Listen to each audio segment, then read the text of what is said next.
presumption is the same as idolatry. Samuel says, presuming upon God's grace is just as bad.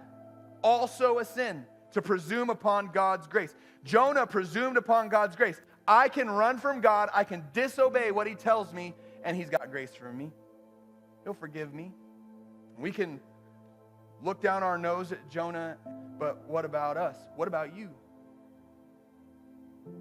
Are you not just like Jonah? Do you only pray when things get tough? Is it easy to point out the sin of others while ignoring your own? At least I'm not as bad as that guy.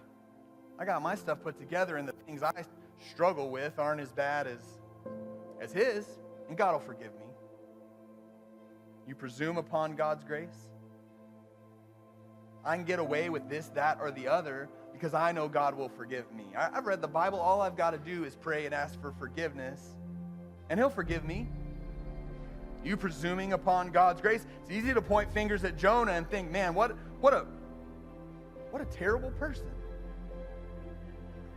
Are we not all just like Jonah?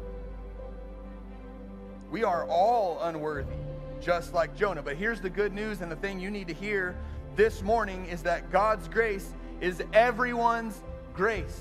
And it was at Jonah's lowest point, his lowest point, where God broke in. God rescued. God appointed the fish to swallow him, not to eat him, to save him. And what God was doing was giving Jonah time to think and pray. There was more work to be done in Jonah's heart, and we're going to see it in chapter 3 and 4.